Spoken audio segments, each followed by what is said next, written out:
Join Open for Business as we speak with one of the country's A-list fashion designers, Francis Libiran, a name synonymous with luxury, intricate details, and show-stopping gowns. Watch as he reveals his fascinating transition from architect to fashion icon and successful entrepreneur. As a designer, it's such an honor to do something for your country. I was in that place wherein I wanted my designs to be known worldwide, and Olympics is one of the platforms in doing that. We are now open for business.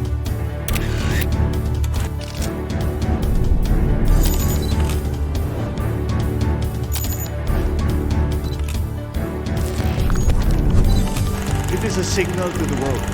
We are open for business.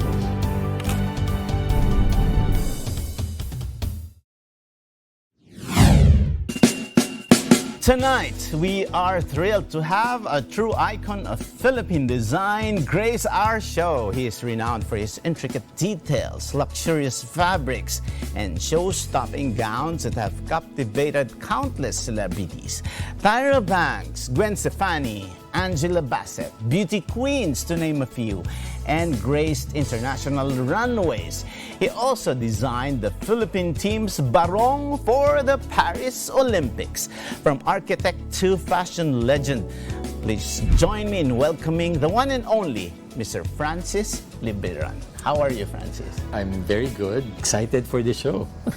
I was really looking at the social media feeds lately, and we all see your designs and your name all over the internet. And how does it feel, Francis, na your design, your barong lined up with international artists, international designers in the Paris Olympics? Ano yung pakiramdam nun? It's such an honor to be doing something for the country.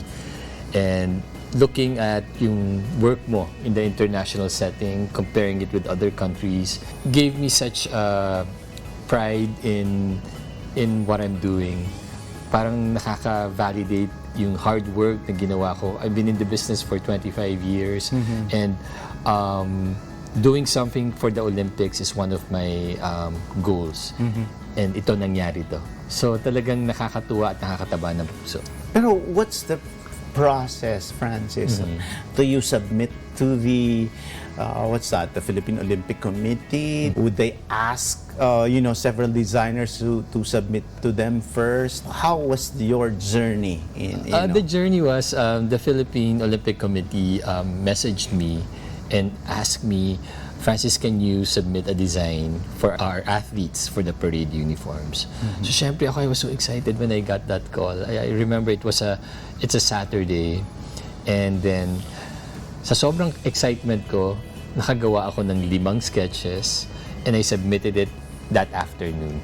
Wow! So you were called in the morning, tapos nag-submit ka in the afternoon. I was just so inspired because I was so thrilled, and it's again, as a designer, it's such an honor to do something for your country. I was in that place wherein I wanted my designs to be known worldwide, and Olympics is one of the platforms in doing that.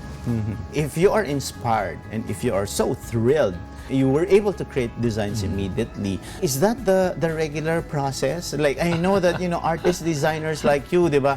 Kayo parang writer din daw yan eh. Parang mental block din, di ba? All artists are different. We have a weird way of working or doing that creative process. I think you have the right word, weird. Yes, weird, okay, yes, go ahead. very weird. I mean, like for me, sometimes if I create a collection, kuminsan may time na matagal, kuminsan may madali.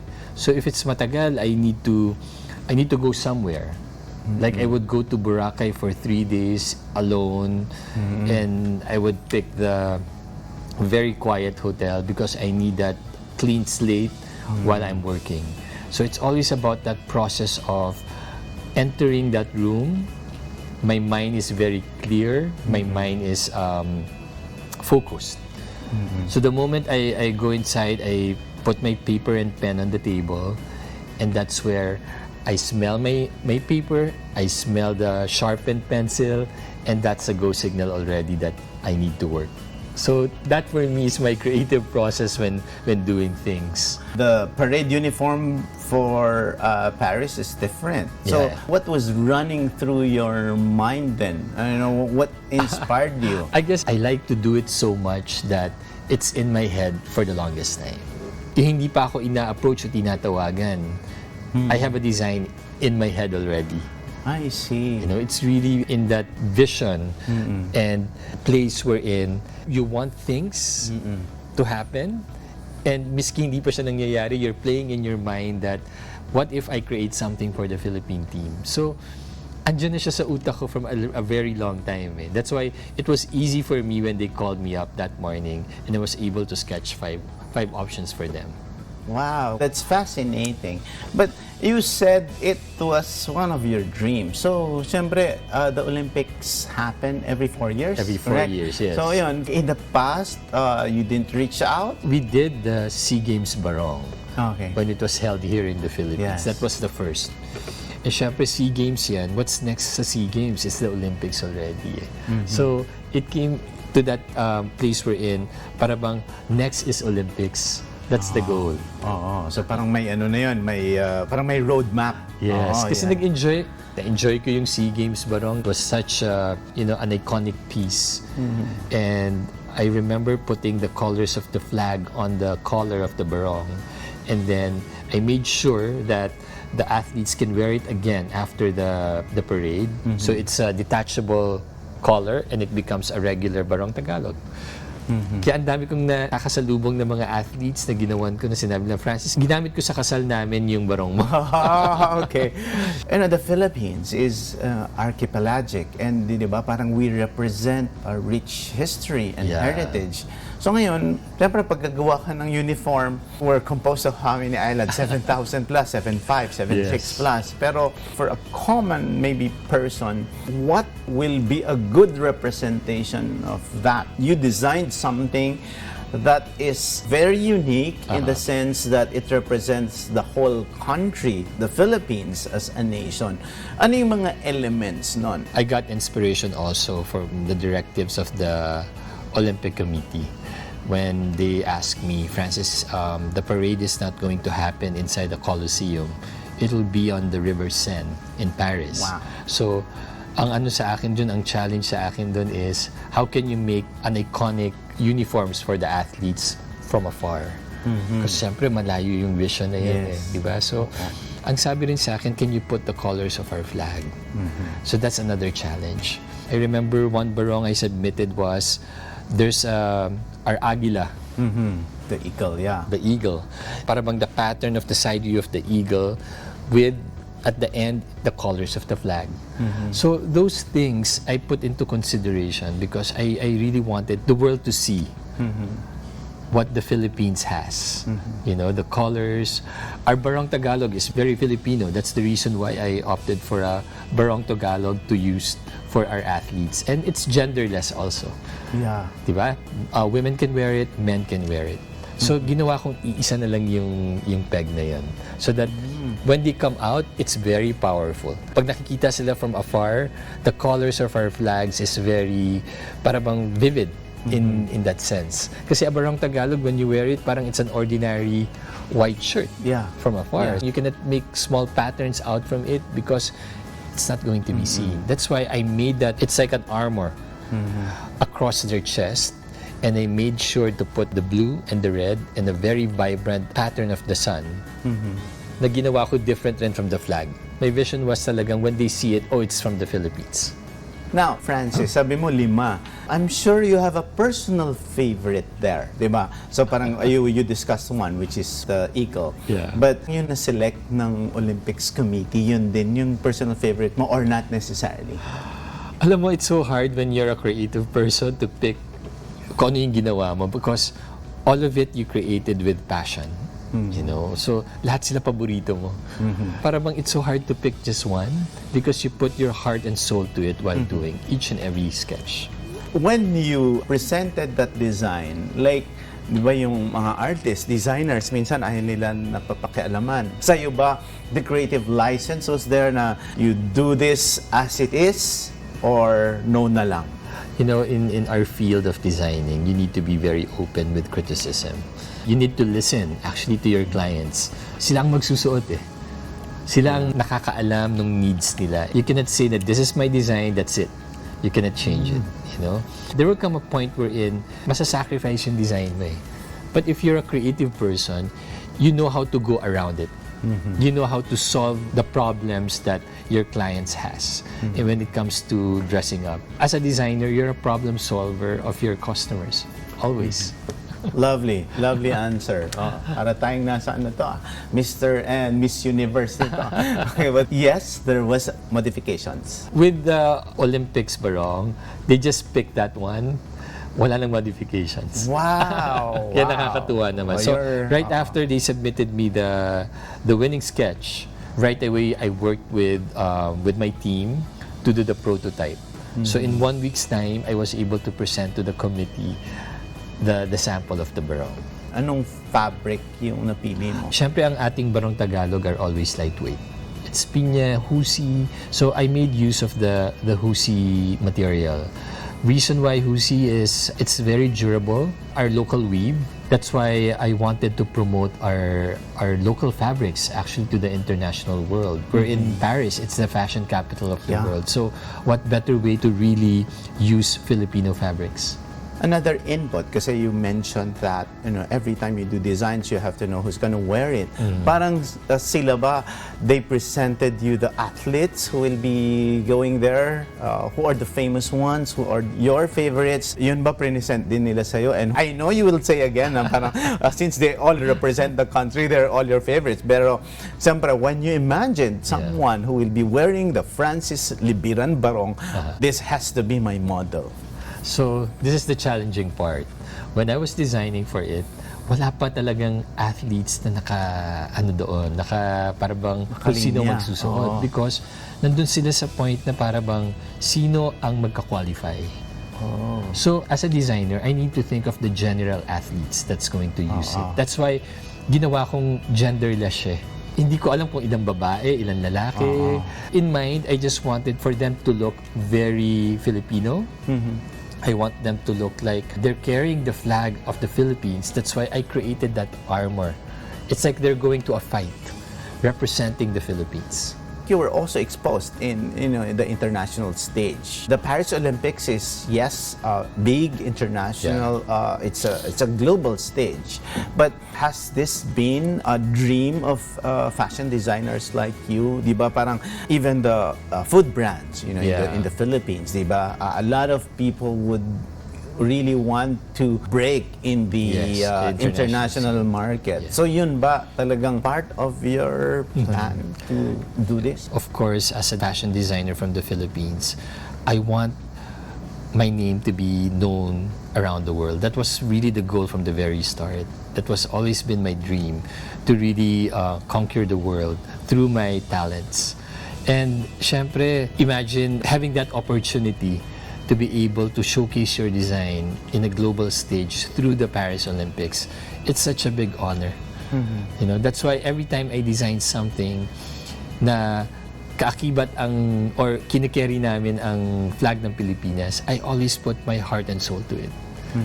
Because it's me representing also the Philippines through my talents.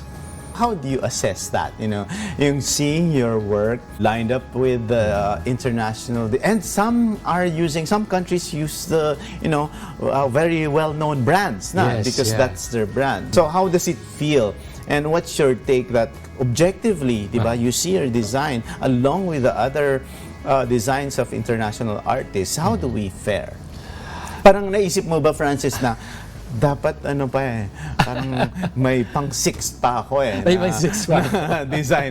Parang or you can say na wow, parang I guess I'm very honored and satisfied with what I designed for our team, because nakukuha siya ng international media. Being parang bang nakahilera mo sila Ralph Lauren for USA, Berluti for France.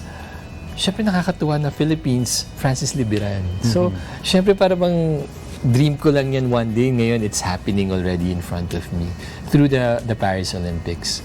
That's why every time I open my social media and there's something new about the Olympics, parating kasama yung barong natin. Yeah. Di ba nakakatuwa tingnan na Very parang iconic na siya eh. very iconic. If Mongolia has their traditional wear, USA has their suits, and even France, we have our Barong Tagalog, which makes us very unique in the international stage. That's why talagang pinaglaban kong gamitin ng ang Barong Tagalog kasi it's very us Filipinos. This one is interesting. From a family of doctors, you ventured on your own to be an architect, and then you quit. Then you paid your way to fashion school in pursuit of what you're passionate about. How was this journey, especially with expectations from your family? Imagine from architecture to fashion design. Although medyo somehow related din yun. It's still related. Oh, Yes. related siya. Yeah. But you know, what was your journey on that? It was difficult. It was never easy because we're family of doctors and businessmen. And syempre yung dad ko, my parents they have something in mind for me. They want me to be in a physical therapist career. Okay. And kasi that time it was so in demand. Oo. Sabi ko talaga sa dad ko, Dad, I O can't... nahulaan ko tuloy ang edad mo. Nahulaan mo ba? Kasi may year na PT talaga, lalo na sa Yes. USN, So, in US demand and in that Canada time, during yeah. that time. So sabi ko sa kanya talaga, alam mo Dad, hindi ko ipapasa yan eh. Sabi niya, bakit? Sabi ko, it's not my calling eh. It's not my, But that time, I couldn't say being a fashion designer. Mas lalo nilang aanihin yun. Hindi nila ipapapursue. Yeah, i-block nila yun. Because my dad is very strict, authoritarian. And I told him, okay, I want a course related to designing. So it could be interior design and architecture. I remember one time I enrolled, the only slot that's available was interior designing. They said, sabi ko, ay gusto ko arkitekto eh. Mas maganda siya, saka mas grabe yung Tsaka parang encompassing, yes. di ba? So sabi ko, no, I need to talk to somebody in the admin. Talagang I fought also for the enrolling in architecture. And then of course, syempre, my journey was never easy in pursuing who I am right now. I told my dad, I promise you that I'll finish the architecture course on time and I'll make you proud. So I finished it for a good 5 years, and then right away I applied for a job in an architectural firm in Makati. So I stayed there for 2 years. Oh, matagal din yun. Matagal din. Matagal Siyempre, feel ko rin na, na parang baka ito yung calling ko, baka sakaling magustuhan ko. But talagang one day, para bang sabi ko, anong ginagawa ko dito? It just struck me. It just dawned on me that sabi ko, no, I'm not happy with what I'm doing. So talagang that day, I just composed my resignation letter and gave it to my boss. And then, the next day, I enrolled in fashion school. So ganun ka yung strong ng pagiging fashion designer na talagang it has to be immediate. Because ang iniisip ko nun is time is running out. And I want to do things the way, my calling is. And from the time that my first day in fashion school, I was so happy. Being creative. First day pa lang yun. First day pa lang yun. Pero parang sabi ko, it just felt so right. It just felt that this is my place. Sketching, designing beautiful clothes, learning how to do the garments was such an easy task for me that time. It was hard, but hindi ko na yung pagiging mahirap dun sa paggawa na yun eh. The challenging part was really quitting my job, and my dad doesn't want to support me going to... So how did you support yourself? Yung ipon ko nung 2 years, yun yung pinag-enroll ko, I see. yun yung pinag-gastusan ko. It was just enough to support whatever my dream is. You said that, fashion design was your thing? Why? Or like say, what part of your life at maybe at what age na sabi mo parang, okay to, ako to. Kumbaga parang, was it like, kunyari, you were watching on TV, you're sketching. How did you learn that you are a designer, fashion designer? As early as 8 years old, You were sketching na? Sketching at the back of my notebook. I remember sketching and ikukulong ko yung sarili ko dun sa isang room na walang didisturbo sa akin. And I'm in just my small little world wherein while I'm sketching, there's already a story in my head na para bang I'm designing for an actress in a red carpet.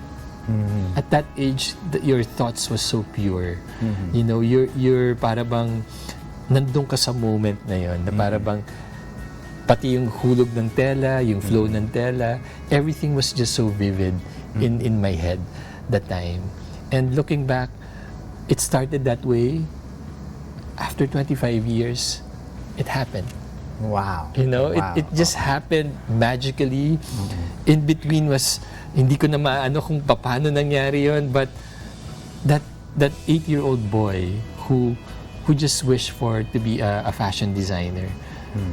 And ang daming kumukontra, ang daming nag-stick pa rin ako dun sa kung ano yung gusto ko. I just stayed true to myself. And pinaglaban ko yun. Wow, very fascinating. Now, Francis, at that age of 8, parang ikaw ba, parang do you have already a muse in mind? Like say, di ba, parang sometimes parang people are inspired by Hollywood actors, actresses. Once you see that person, parang, this is my muse. Kasi kayo, fashion designers, you always, have this model in mind, di ba?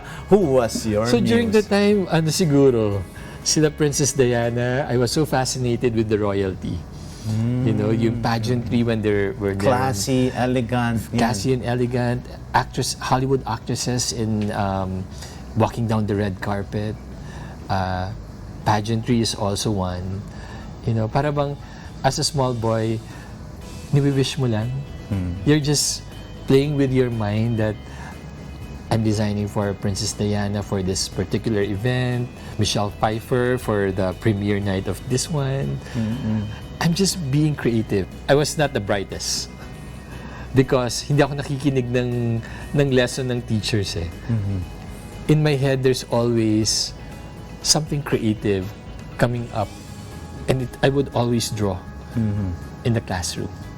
That's why drawing for me is such a meditation. Every time I feel bad, every time I want to concentrate on something, it's always through sketching. It's the way I express my feelings. Drawing from your background in architecture, you are known worldwide for your structured, intricate designs. What exactly is Francis Libiran's design philosophy? My design philosophy, everything starts with a line. In that line, there's always the balance between left and right, top and bottom. So I would always start my sketch with a center. That's my design philosophy all the time. It's to start with something that you need to explore, and it starts with that single line. I guess being an architect helped me a lot with putting a foundation on anything that you do, And again, that line is very meaningful for me because talagang when I'm designing something, I begin it with a line and it explores to sidelines, to waves. So parang that's my starting point in what I'm doing, whether for myself or for whatever sketches that I'm doing or conceptualizing.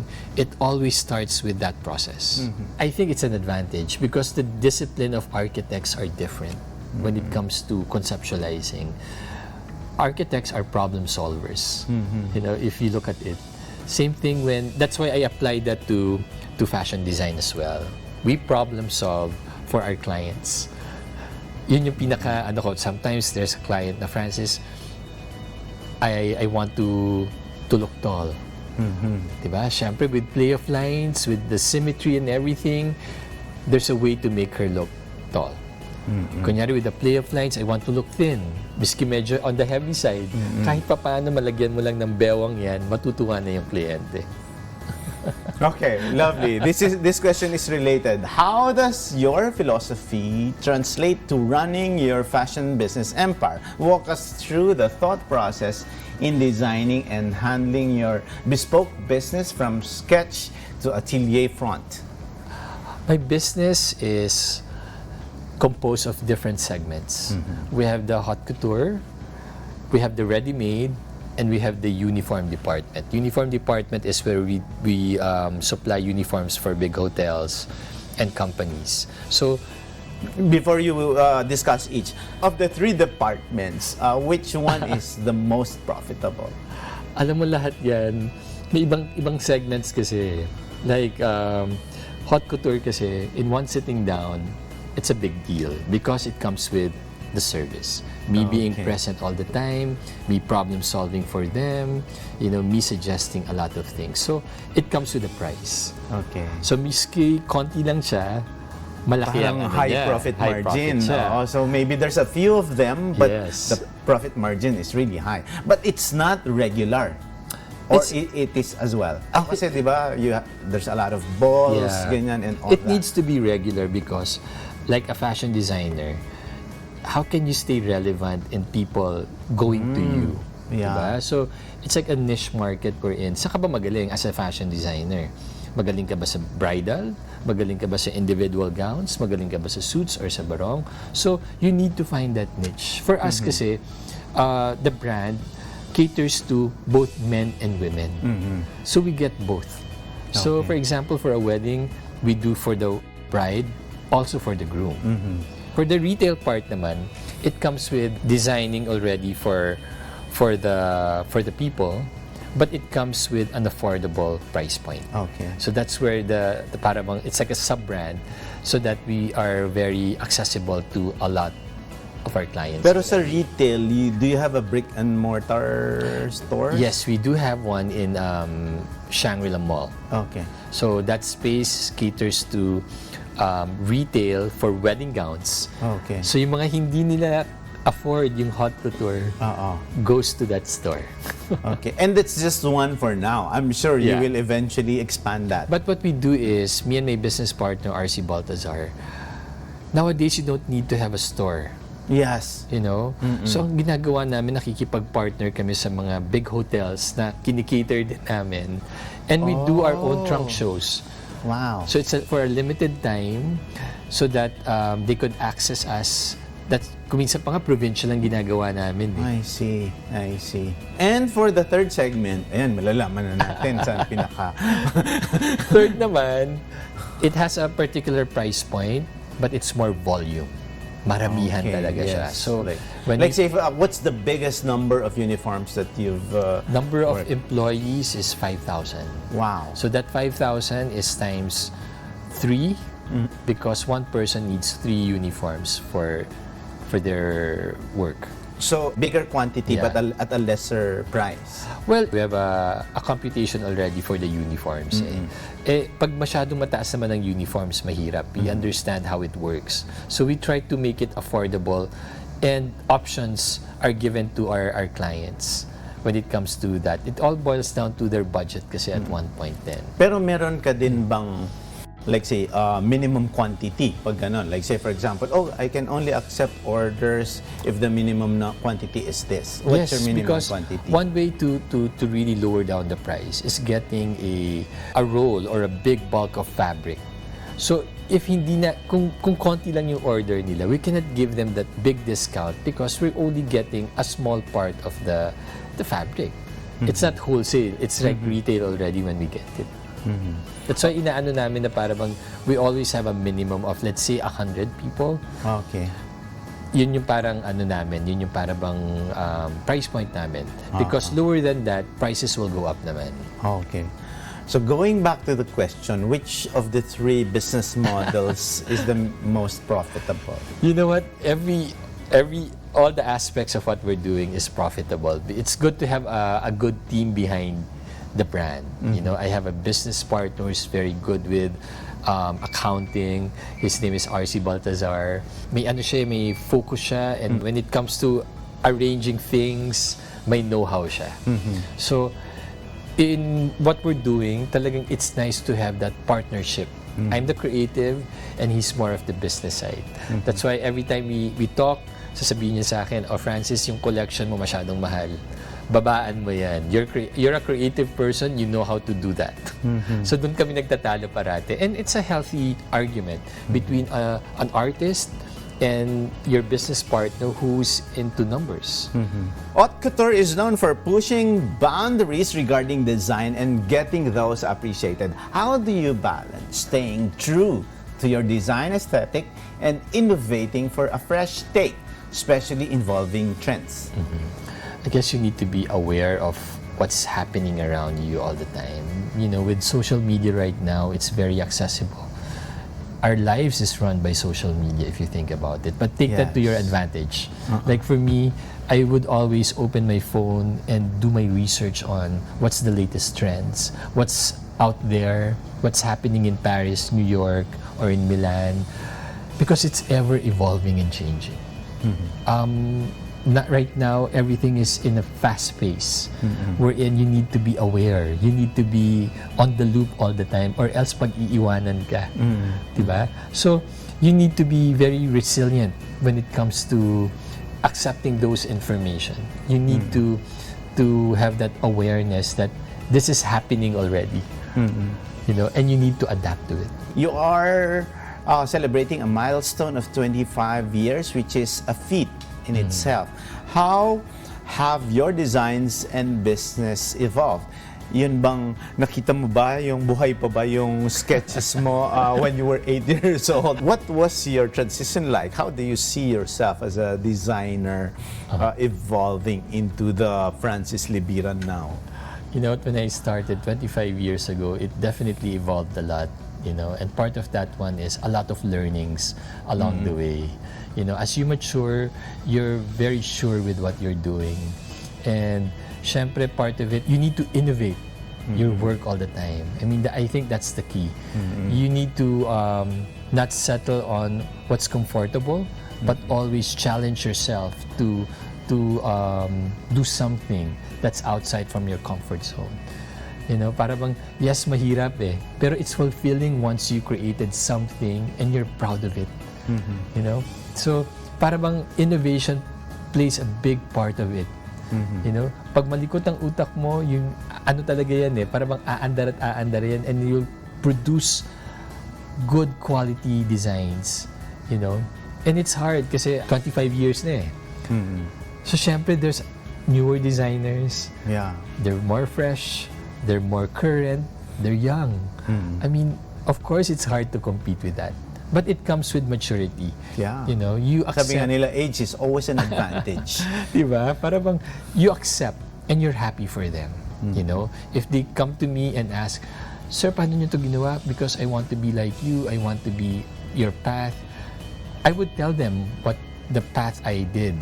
You know, my journey in this 25 years. And it's always nice to see them grow. You know, I have a lot of designers under me in that 25 years. And right now, they're big names already. Wow. And I'm so happy that they're in that place. And I would always tell them and message them once in a while, "I'm proud of you." A decade ago, your international exposure via a TV modeling reality show catapulted your fame further. Looking back, how difficult was it to break into the international stage? What are the opportunities now for labels and Philippine-made masterpieces to go global?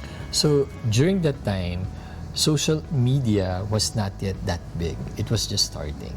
You know, just imagine a designer from the Philippines, and I got an email from America's Next Top Model, me being featured in their show. It's a reality show. So before me was Michael Cinco. So siguro they did the research that Philippines has good designers. That's why I got an email from them. So that time, it was really hard to penetrate Hollywood. Because you need contacts to really be featured there. Diba? It's easier nga now because social media is worldwide. Diba? So when you put your work out there, kita na ng buong mundo yan. Mas easier ngayon kaysa noon. Have you ever thought of creating or establishing your base in key cities around the world? You know what, nowadays, I mean, that's the plan. Before, when we were starting, we want to have presence around the world. But nowadays, it's easier. Even if you're based in the Philippines, That's right. you know, Tama naman. doors will open for you. Like we have clients from Dubai, we have clients in London, and it's easier with social media right now. We get a lot of inquiries. A lot of our brides are sometimes fly in from the States. They'll do their fittings. And then after that, we do an online consultation, online fittings before we deliver our clothes to them to make sure that it's in good condition and everything fits well for them. So, you know, related to that response, how do you embrace digital space, digitalization? Parang you have a team also that's very well versed in social media that keeps, you abreast with the trends in what's happening? Definitely, the brand Francis Libiran won't be successful without my team. You know, my team, para bang I have a creative team, I have our social media team, our marketing, sales. So lahat yan, puro mga bata pa sila.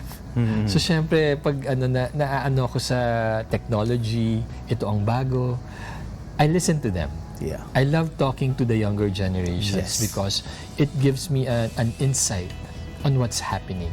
Syempre, as you mature, you get comfortable with what's comfortable for you. Di ba? Andun ka lang, pero you need to exert effort in learning how to do things the way the younger generation does it.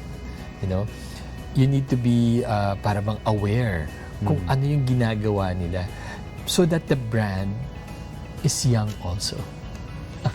Lovely. As you mentioned, there's a lot of new names, younger ones. But of course, as we say it, age is always an advantage. Yes. How do you manage competition? Kasi of the 3 departments that you run now, each segment has their own competition. So, syempre, you have to be on top of that. How do you manage that competition? Me and my team would always strategize on a weekly basis. So I try to meet with them, me and my business partner.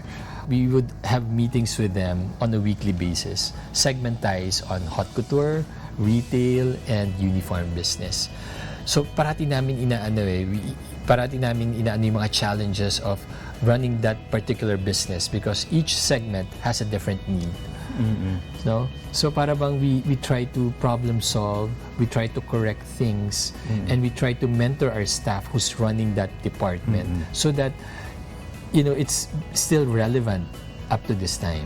And staying relevant is hard, di ba? Oh my God, there's a lot of effort, to stay relevant. It's very challenging. Actually, maganda na nga lang umupo at walang gawin di ba? Pero we need to exert that effort because if you're passionate with what you're doing, you'll stay relevant. You'll never stop. There's no such thing as rest when you're very passionate. We always speak of the good things, but I'm sure you have a lot of heartaches as well, even before, di ba? Like say, going through that journey presented itself with a lot of obstacles. Can you cite, at least maybe a couple of these major obstacles, and how did you manage to overcome those? Opening up a business is always a challenge. Talagang yan yung pinaka heartache in putting up a business. Siyempre ako, I'm very passionate with what I'm doing. I remember one incident wherein we opened our small atelier in Quezon City, and then may pumasok na client. Siyempre ikaw tuwang-tuwa ka, you just want to sketch something for them. And sketch ako ng sketch, ginawa ko na yung damit, I forgot to price when they picked up the gown and they said, Francis, by the way, my budget is only 5,000 pesos, ha? Oh. Okay. That's where I said, RC, I think I need to talk to you. Okay. Originally, it was priced for how much? Usually, a couture gown would be, ano yan mga, that time, That time. around mga 50 yan. Okay, 50. Oo. And then the budget that they have is 5,000. Wala na. Oo. Oo. But you know what? I just gave them the gown because Wow. sabi ko, at least na-practice ko yung pagiging designer ko. Ano na yan? Charge it to experience Yes, na charge it to yan. experience. Okay. Okay, interesting. Okay. And along the way also, there's a lot of, dealing with clients is always a challenge because of the expectations. You know, na-master ko na nga yung para bang being para bang a problem solver for them always eh. Kasi they come to you for a certain thing, and that thing is they want to look beautiful in what they're wearing. What's the most difficult experience that you had with a client? I remember one time, they presented to me a picture of an actress. For example, Ann Curtis. I want to look like Ann Curtis in your gown. Siyempre, hindi mo naman sasabihin na parang, but you're not Ann Curtis, diba? But I would divert the topic and tell them, you know what? Your shoulders are nicer than Ann Curtis. Okay, wow. Let's focus on that one. Wow, oo. So, kumbaga parang at least the attention goes to her na. To her na. I see. So parang bang when it comes to challenging my design aesthetic already, na para bang no, mas gusto ko to over this one. I try to explain it to them, and sometimes I would go to wherein I'll make their idea and I have a backup with my idea because I know yung idea niya won't work. So I have this plan in my head that pag sinuot mo yan, I just want you to realize yung idea mo. So that it's easier for me to convince you with what I've done, that design for you.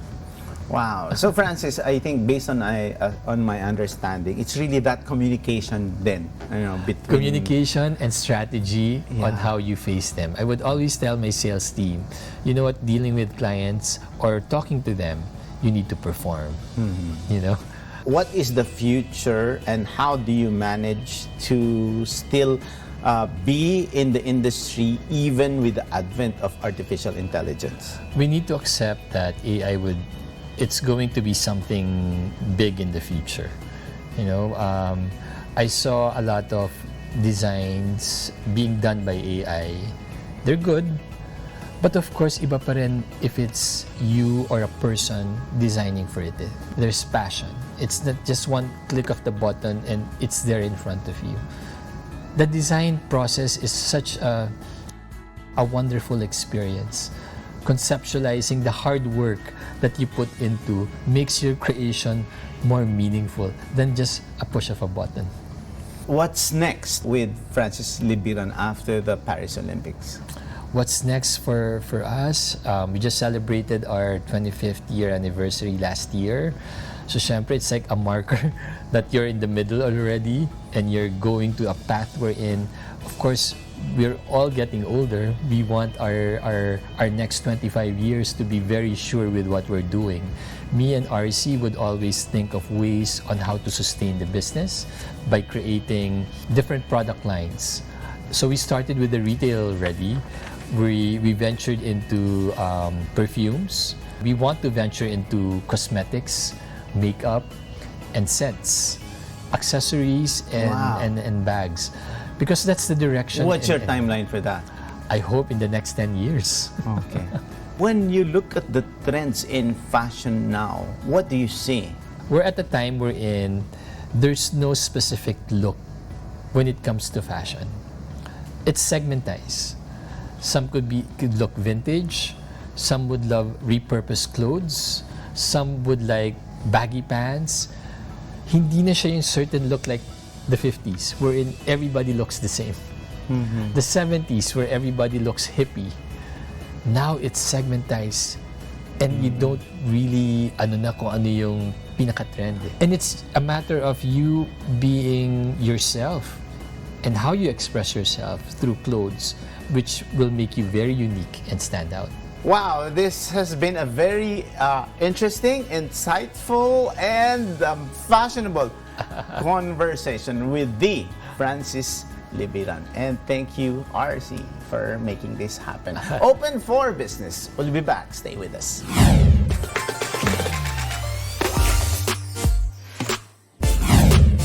And our buzzword of the week is fashion forward. These are interested in fashion and wearing things that will soon become very fashionable. More than just a designer, Francis is an architect who sculpts fabric and a dreamer who translates vision into reality. His journey from drafting blueprints to sketching gowns is a testament to the boundless power of passion. His creations are more than just threads and embellishments. They're a testament to his unwavering dedication and belief in the power of Filipino design and materials. He's not just dressing celebrities, he's dressing dreams, weaving threads of innovation and excellence on the global stage. May Francis's story ignite a spark within you, whether your passion lies in fashion or a field yet undiscovered. Dare to chase your dreams. With a touch of innovation and heart, you can turn your ideas into the most exquisite threads of your own success story.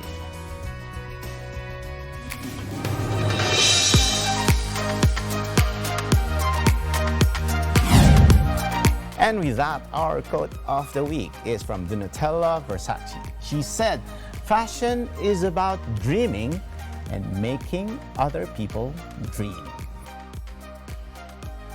Thank you so much, Francis. Maraming Thank you salamat sa very iyo. much. Maraming salamat sa isang oras na pagsama sa amin upang tunghayan ang isang makabuluhang usapan ukol sa negosyo. Dito lang sa Open for Business. Hanggang sa susunod na linggo, samahan nyo kaming muli dito sa Open for Business.